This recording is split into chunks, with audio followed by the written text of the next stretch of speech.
We live? We're live? I think we're live. We're live.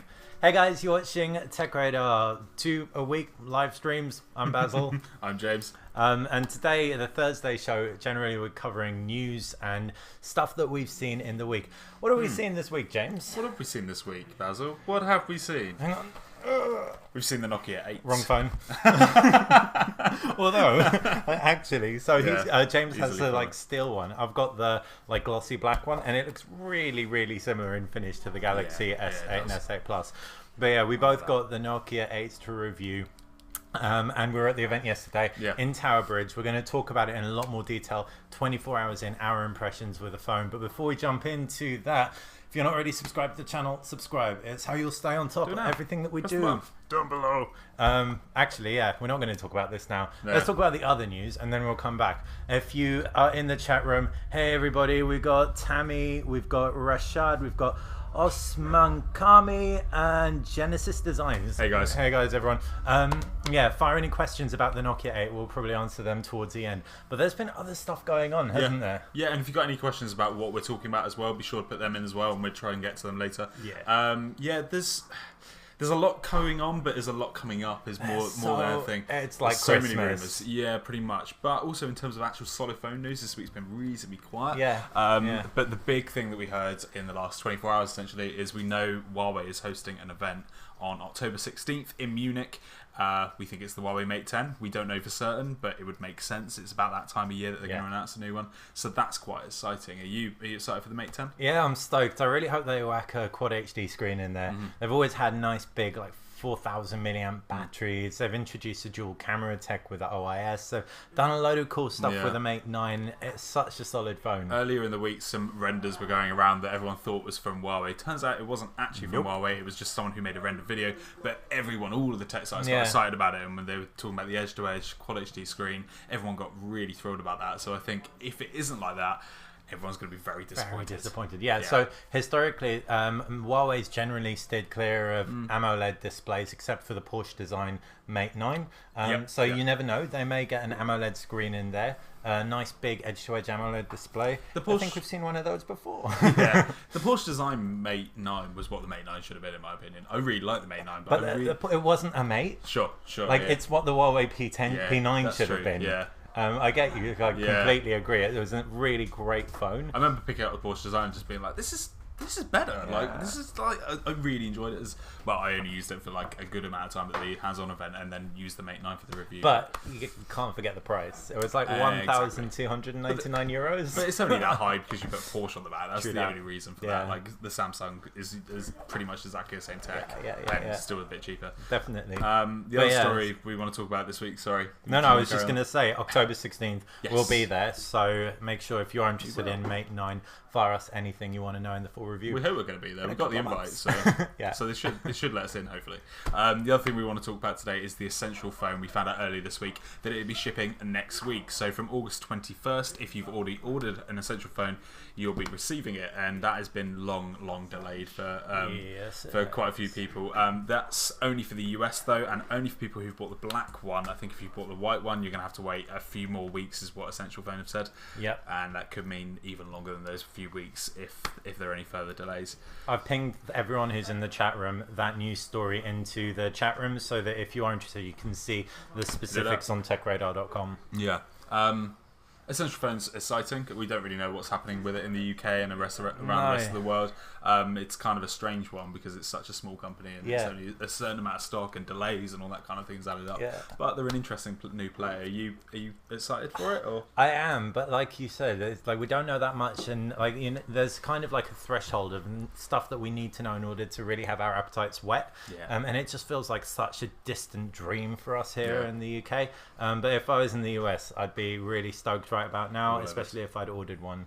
We're hoping to have one in reasonably soon with for a full review, and we want to have a proper look at this phone. We don't know for certain when that will be coming, but so we're in the UK, but the rest of the US Tech Radar guys will be getting one in. If you are, and if you've played with one, let us know what you think in the comments section, because I'm super curious. And the other thing we want to talk about this week was something really specific to the UK. So But we think it's kind of got worldwide relevance as well. So Love Film, the DVD rental service, was announced that it's going to be closing this week. I think, if I'm right, it's in October they're planning to actually close it, but they're letting people know early so they can start to make preparations and have a little funeral and a little firepower or something like that. Love Film's been going forever. Yeah. So essentially, if you don't know what Love Film is, it's a DVD rental service where you just decide what DVDs you want to be watching, and they just post them to your door, and you can put them in. Yeah. Amazon Prime, Netflix, everything like that has just kind of killed those kind of services off gently, and Love Film was kind of the only really surviving one. There's one or two options in the UK, but they're much smaller than Love Film. So, and it's just a massive shame that they're getting rid of that. Like, some people have been like, streaming's so big now, why would we need those services? But personally, I find them quite useful for more specialist DVDs and more specialist Blu-rays and that kind of thing. Completely agree. We were talking about earlier. Like, I watched a lot of the Studio Ghibli movies through Love Film because it's not something you can't get them on iTunes. Something you can't get. You can't get Studio Ghibli films on iTunes. I mean, but if you look back, like video shops, they all closed down when like Love Film really came into its own. Yeah, exactly. Yeah, I was a member for like 5-6 years. Yeah, it was something I used all the time. I haven't used it that much recently, so maybe it's partly my fault that kind of service is dying down. But I think across the world, that's what's generally happening, and it is a big shame because you miss out on this kind of. But at the same time, you are getting more independent streaming services, things like BFI Player and that kind of thing, where you can watch specialist content. Specialist content or things if you're into like anime or something, Crunchyroll, those kind of options. So it's interesting. It's a shame, but also it was probably a reason Amazon's shutting it down, and that is probably that it just didn't have enough subscribers. And that's Amazon just had their finger in all the pies, and now they just need to decide which pie they want to lift their finger out of. Taking their fingers out of pies. Love Film is the pie. So we're trying to talk about more stuff that isn't necessarily just phones as well. Like next week, there's I think the Nikon D850 launch, or that's what's rumored anyway. So we got an email leak about that, like potentially that might be happening. Fingers crossed. If you guys want to know about stuff tech that's laptop centric, I reviewed the Asus gaming laptop Zephyrus. You can see that on the YouTube channel. Comment, because we do want to get more stuff up here. But this week, practically all the news has been about phones, and that brings us nicely on to the Nokia 8. So like I said, we've both been using this for the last 24 hours or thereabouts, and have formed some pretty firm conclusions, specifically with regards to the design. The steel one looks really, really bad compared to the other variants. I do not like the phone I'm using right now. I do not like this version. I much prefer the one Basil's got, and I much prefer the copper version, which is also available, which is quite a bold colour. It's quite a bold statement choice, but it's just so much nicer than this really boring steel one, in my opinion. It's not that thrilling. So it's available in 4 colours. You've got the steel one, a blue version which is kind of matte like this finish, and then there's also the polished blue one which Basil has in his hand right now, and then the copper polished one. And the polished ones, they feel a little bit more like the HTC U11. Would you agree with that? Yeah, completely. Especially the copper one just looks like a lift off the Solar Red version. Exactly. The HTC U11 was able to also justify the bezels because of that edge sense tech, so the squeezy tech. This just doesn't look like a phone of the future, but it doesn't cost as much as the Samsung Galaxy S8 and the S8 Plus. So you're going to pick this up for €599. Making it in Europe, I know there's the Mi 5, I think, or something in China, which is going to cost less. But this is the cheapest Snapdragon 835 device other than the OnePlus 5. Okay. But it is quite a bit more than the OnePlus 5. It is 100 quid more than the OnePlus 5. 100 quid more. In the US, we're expecting a similar, like around $700, and then we know Australia is definitely going to get it for $899. Australian dollars. So pretty like. Yeah, it's like for like, but it's high. It really is high for a phone that's. But this just kind of goes to show how much of a... I do agree, but OnePlus is really putting a massive spanner in the works, because if you look at everyone else, the LG G6 is just not good enough because of the older processor, and it's now gone down in price, and you can pick it up for around the same price as this. But all the 835 devices, they all cost a lot more. The HD11 we were talking about earlier, that's a good few £100 more. People were really upset this year when OnePlus put the price up. People were really upset about that. But actually, this puts it into context. With what you're actually getting compared to everything else that does have a Snapdragon 835.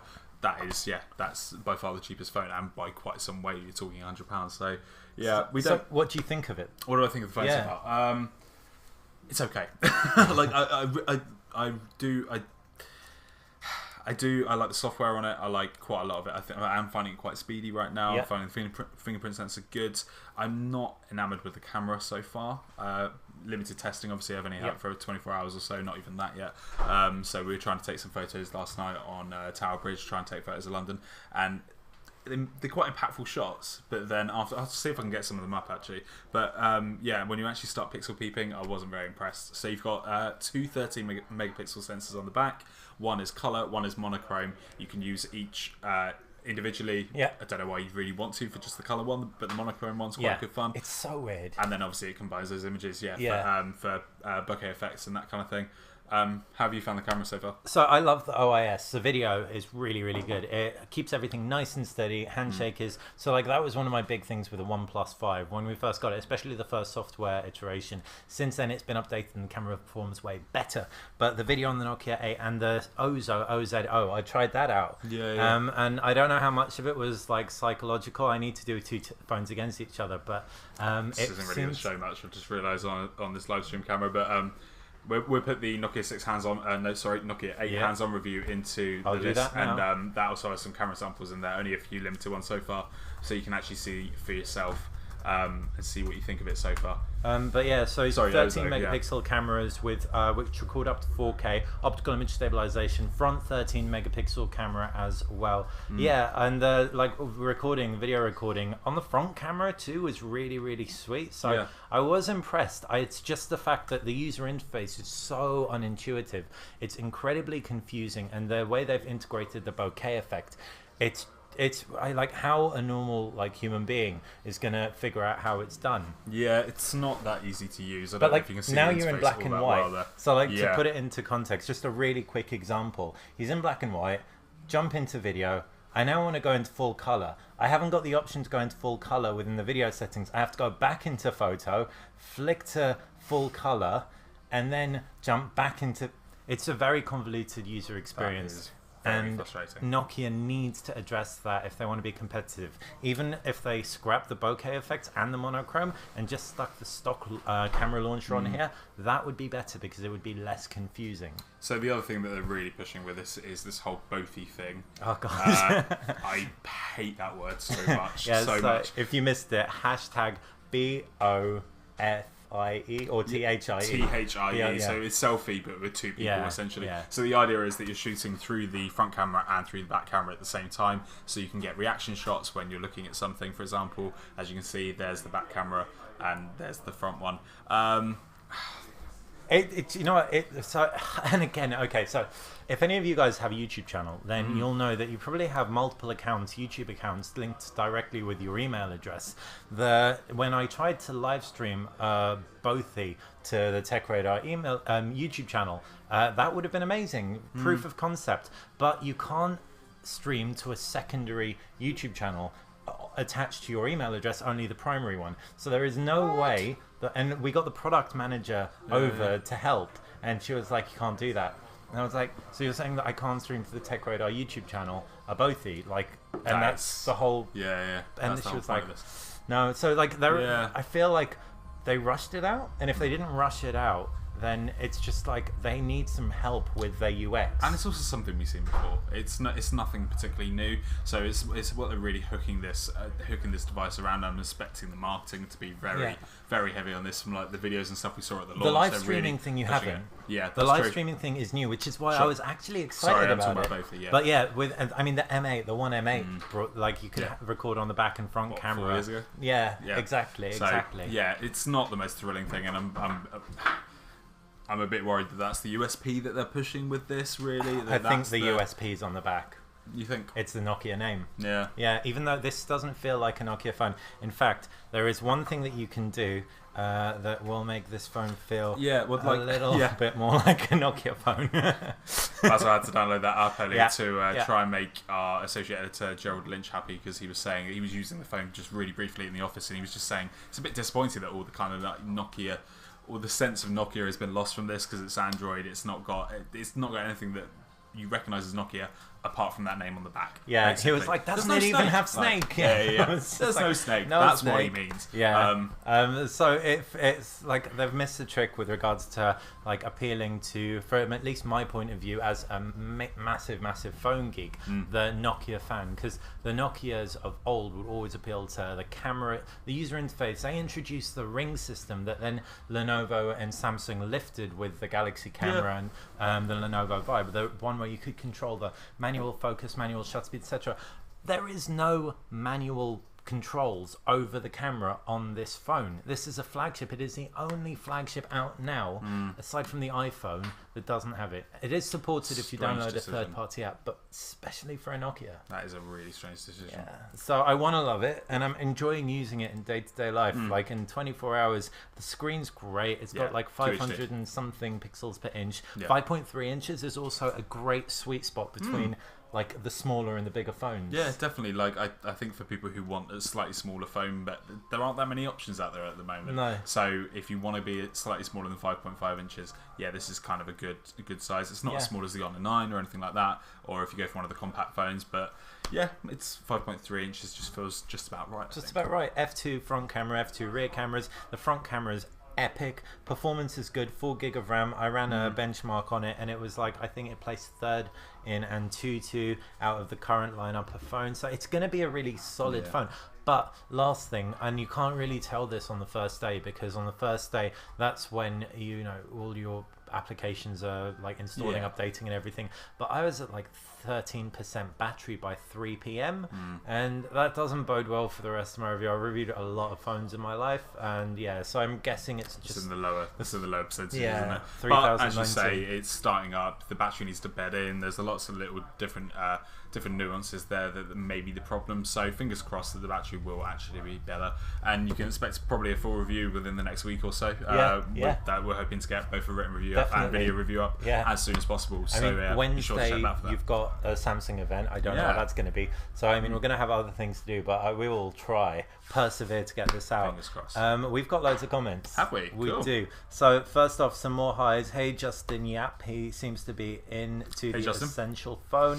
He wants the Lots of iPhone highs. 8. Yeah. Saeed says, hey guys, you're awesome. Thank you. You're right. You are. Modest too. Nanda, Nokia 8 or Honor 9, which is the best? Right now, it's really hard to tell. Like we've only been using these phones for 24 hours, so we can't give you a certain verdict.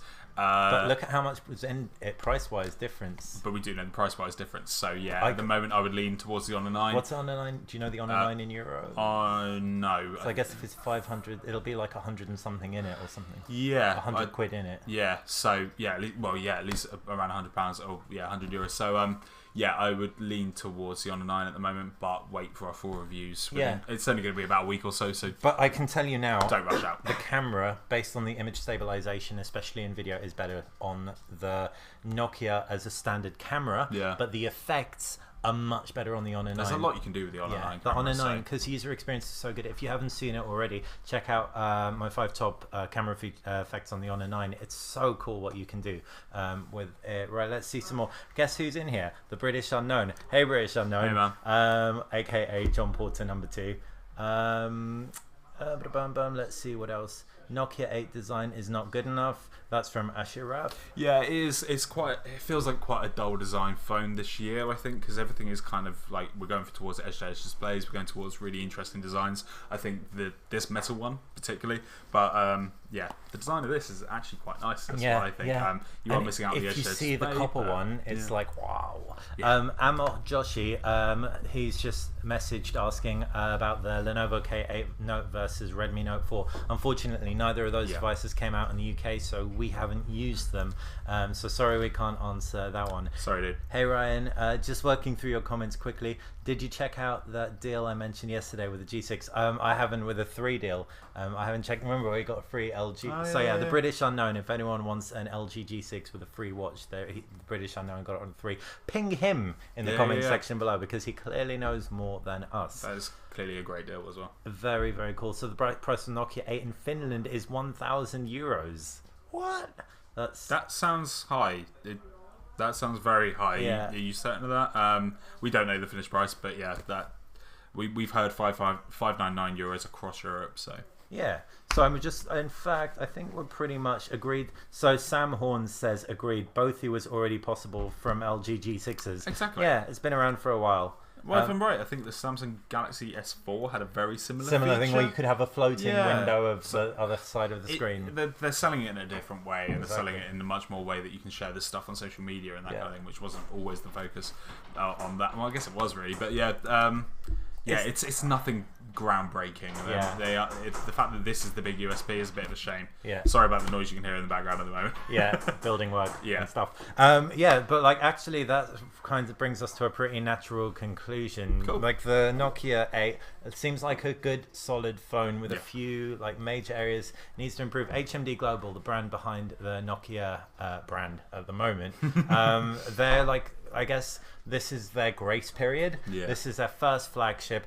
They're a really nice brand to work with from our side, so we do want to help them make it better because the hardware like sets you up for kind of a good phone. So if they can get the software right in the next few months, I think fingers crossed it could be a winner. And I think you make a really good point there. This is their first flagship phone, so considering that, that's really impressive. Like if you compare this to like OnePlus's first phone or anything like that, they're starting at the bottom really. So it's gonna be interesting to see what we get on the, I'm going to say Nokia 8 too, but probably Nokia 9, but we'll see what happens. Awesome, thank you. Cool.